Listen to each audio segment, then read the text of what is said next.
जो लोग बड़ी बड़ी बातें करते हैं वे अपने बातों में उलझ जाते हैं। सफल वही लोग होते हैं जो बातें करने से ज़्यादा अपने काम पर ध्यान देते हैं। सर्वप्रथम जितने भी प्रतियोगी छात्र एवं छात्राएं ओपी सर जी के चैनल में जुड़े हैं उन सभी का स्वागत एवं अभिनंदन करता हूं। आज हम मध्य प्रदेश सामान्य अध्ययन से मिट्टी के पाठ का अध्ययन करेंगे, जिसमें वस्तुनिष्ठ प्रश्नों का हम अध्ययन करेंगे। अंत में रिवीजन भी करेंगे और जो प्रश्न अच्छा लगता है उसका आप लोग कमेंट भी करेंगे। अब हम डेस्कटॉप पर चलते हैं। पहला प्रश्न है, मध्य प्रदेश में मिश्रित मिट्टी का मुख्य क्षेत्र कौन सा है?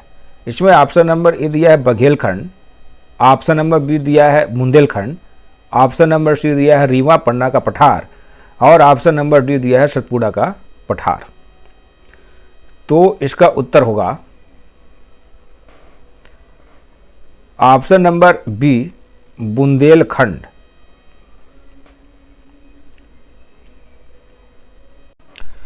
मिश्रित मिट्टी में लाल, पीली व काली मिट्टी का मिश्रण पाया जाता है। यह मिट्टी मध्य प्रदेश के बुंदेलखंड क्षेत्र में पाई जाती है, जिसमें टीकमगढ़, सतना, छतरपुर, सीधी, शिवपुरी आदि जिले आते हैं। अगला प्रश्न है, प्रश्न नंबर 2 है, निम्नलिखित में से किस जिले में लाल तथा पीली मिट्टी पाई जाती है? इसमें ऑप्शन नंबर ए दिया है इंदौर, ऑप्शन नंबर बी दिया है बालाघाट, ऑप्शन नंबर सी दिया है शिवपुरी और ऑप्शन नंबर डी दिया है झाबुआ।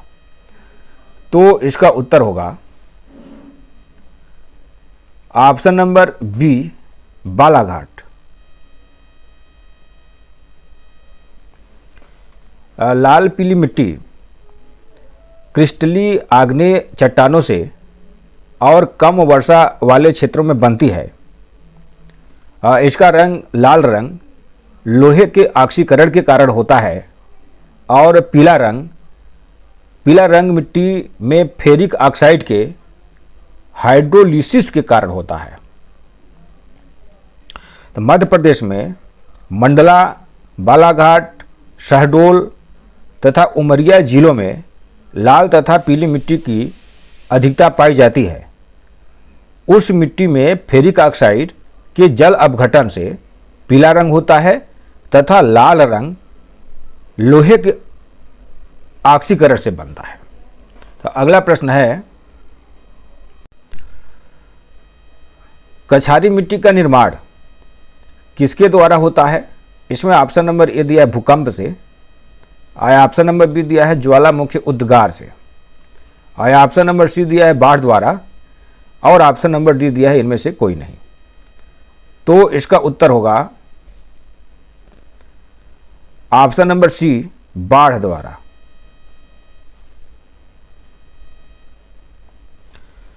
कछारी मिट्टी नर्मदा, ताप्ती व उत्तरी गुजरात की निम्न घाटियों में पाई जाती है और कछारी मिट्टी का निर्माण नदियों द्वारा अपने साथ लाए गए उपजाऊ कणों के जमा होने पर बनता है। तो बाढ़ के दौरान नदियों द्वारा अपने अपवाह क्षेत्र में बिछाई गई मिट्टी कछारी मिट्टी कहलाती है। और कछारी मिट्टी एक उपजाऊ मिट्टी है जिसमें गेहूं, गन्ना, कपास आदि की फसलें मुख्यतः ली जाती है। तो अगला प्रश्न है, कछारी मिट्टी का मुख्य क्षेत्र कौन सा है? इसमें ऑप्शन नंबर ए दिया है उत्तरी मध्य प्रदेश और ऑप्शन नंबर बी दिया है पूर्वी Madhya Pradesh, option number C दिया है दक्षिण मध्य प्रदेश और ऑप्शन नंबर डी दिया है पश्चिम मध्य प्रदेश। तो इसका उत्तर होगा ऑप्शन नंबर ए, उत्तरी मध्य प्रदेश।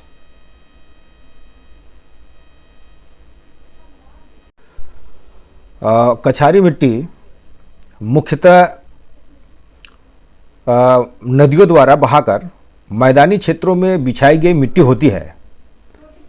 इस मिट्टी की प्रदेश के उत्तरी भाग में अधिकता है, जिसके अंतर्गत भिंड, मुरैना, ग्वालियर, श्योपुर आदि जिले आते हैं।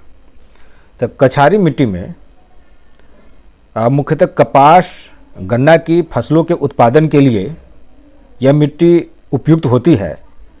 कछारी मिट्टी मुख्य रूप से मध्य प्रदेश के उत्तरी भाग, जिसमें भिंड, मुरैना, ग्वालियर जिले आते हैं, यहाँ प्रमुखता से पाई जाती है। तो अगला प्रश्न है मध्य प्रदेश में गहरी काली मिट्टी का क्षेत्रफल कितना है? इसमें ऑप्शन नंबर ए दिया है लगभग 3.5 लाख एकड़, और ऑप्शन नंबर बी दिया है लगभग 400 लाख एकड़, और ऑप्शन नंबर सी दिया है लगभग 57 लाख एकड़, और ऑप्शन नंबर डी दिया है उपरोक्त में से कोई नहीं। तो इसका उत्तर होगा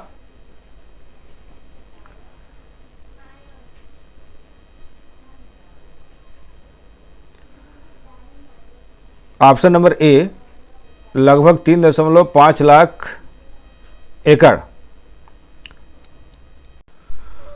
तो मध्य प्रदेश के सर्वाधिक क्षेत्रफल पर काली मिट्टी पाई जाती है। इस मिट्टी को 3 भागों में बांटा गया है, जिसमें गहरी काली मिट्टी लगभग 3.5 लाख एकड़ में है, और साधारण काली मिट्टी लगभग 400 लाख एकड़ में है, और छिछली काली मिट्टी लगभग 57 लाख एकड़ में है। तो यह मध्य प्रदेश के 47.6% भौगोलिक क्षेत्र में पाया जाता है, और मध्य प्रदेश में सभी प्रकार की मिट्टी में इसका सबसे बड़ा हिस्सा है। काली मिट्टी मालवा का पठार, नर्मदा सोन घाटी और सतपुड़ा मैकल श्रेणी में पाई जाती है। इसका रंग लोहे के तथा चूने की अधिकता के कारण यह काला होता है। काली मिट्टी मालवा पठार, नर्मदा सोन घाटी और सतपुड़ा मैकल श्रेणी में पाई जाती है। इस मिट्टी की विशेषता है कि इसमें कैल्शियम, मैग्नीशियम, एल्युमिनियम, लोहा और पोटेशियम से भरपूर होती है। तो अगला प्रश्न है मध्य प्रदेश में छिछली काली मिट्टी कितने प्रतिशत भाग पर पाई जाती है? इसमें ऑप्शन नंबर ए दिया है 3.5%, ऑप्शन नंबर बी दिया है 8.5%, ऑप्शन नंबर सी दिया है 7.1%, और ऑप्शन नंबर डी दिया है 37%।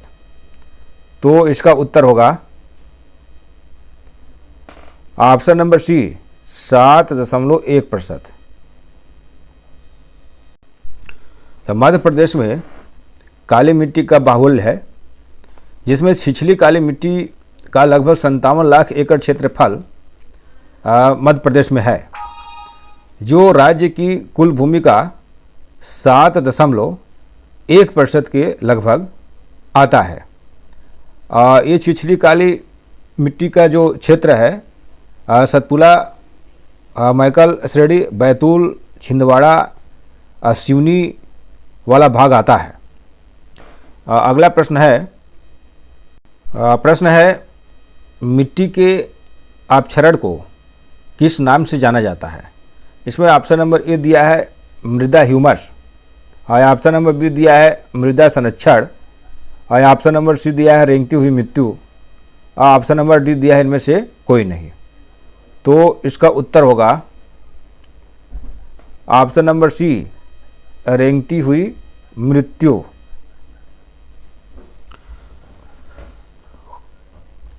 मृदा अपक्षरण मृदा की एक बड़ी तथा जटिल समस्या है। इसके द्वारा मृदा की उपजाऊ प्रकृति नष्ट हो जाती है।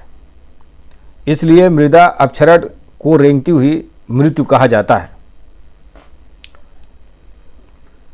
मध्य प्रदेश में मृदा अपरदन कृषि भूमि के लिए सबसे बड़ी समस्या है और सर्वाधिक मृदा अपरदन चंबल नदी द्वारा होता है और तेज जलधारा द्वारा मिट्टी को गहरा काटने को अवनलिका अपरदन कहा जाता है। और चंबल नदी द्वारा मृदा अपरदन से गली का निर्माण होता है और मिट्टी का अपक्षरण रेंगती हुई मृत्यु कहा जाता है। तो मृदा अपरदन जल के अलावा वायु द्वारा भी होता है। तो अगला प्रश्न है कपास की फसल के लिए उपयोगी मिट्टी है। तो इसमें ऑप्शन नंबर ए दिया है जलोढ़ मिट्टी, ऑप्शन नंबर बी दिया है काली मिट्टी, ऑप्शन नंबर सी दिया है लाल पीली मिट्टी और ऑप्शन नंबर डी दिया है कछारी मिट्टी। तो इसका उत्तर होगा ऑप्शन नंबर बी काली मिट्टी। इसमें मुख्य रूप से लोहा एवं चूना होता है। फास्फेट जैव पदार्थों एवं नाइट्रोजन की कमी पाई जाती है। इसका निर्माण ज्वालामुखी से निकले लावा की जमने से होता है। यह क्षारीय प्रकृति की होती है। इसका पीएच मान 7.5 से 8.5 होता है। यह कपास के लिए सर्वाधिक उपयुक्त है। गेहूं एवं सोयाबीन के लिए भी यह अच्छी है। यह मिट्टी सबसे अधिक क्षेत्र 47% भाग में पाई जाती है, जो मालवा का पठार, नर्मदा सोनघाटी और सतपुड़ा मैकल श्रेणी में पाई जाती है। अगला प्रश्न है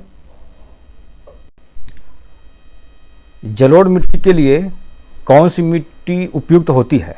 इसमें ऑप्शन नंबर ए दिया है जलोढ़ मिट्टी, ऑप्शन नंबर बी दिया है लाल पीली मिट्टी, ऑप्शन नंबर सी दिया है मिश्रित मिट्टी और ऑप्शन नंबर डी दिया है कछारी मिट्टी। तो इसका उत्तर होगा ऑप्शन नंबर बी लाल पीली मिट्टी।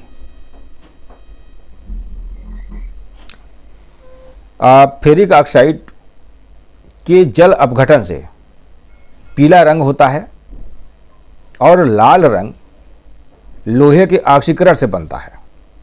इसमें चूने की मात्रा अधिक होती है लेकिन जैव पदार्थों की मात्रा कम होती है। इसमें पीएच मान 5.5 से 8.5 होता है। यह अम्लीय से क्षारीय होती है जो कि चावल के लिए उपयुक्त है। यह मध्य प्रदेश के संपूर्ण पूर्वी भाग बघेलखंड में पाई जाती है, जिसमें मंडला, बालाघाट व शहडोल जिले आते हैं। यह मिट्टी प्रदेश की संपूर्ण मृदा का 37% भाग पर पाई जाती है। यह गोंडवाना शहर समूह से निर्मित है। तो अगला प्रश्न है मोटे अनाज के लिए मिट्टी उपयुक्त है। इसमें ऑप्शन नंबर ए दिया है जलोढ़ मिट्टी, ऑप्शन नंबर बी दिया है मिश्रित मिट्टी, ऑप्शन नंबर सी दिया है कछारी मिट्टी और ऑप्शन नंबर डी दिया है लाल पीली मिट्टी। तो इसका उत्तर होगा ऑप्शन नंबर सी कछारी मिट्टी।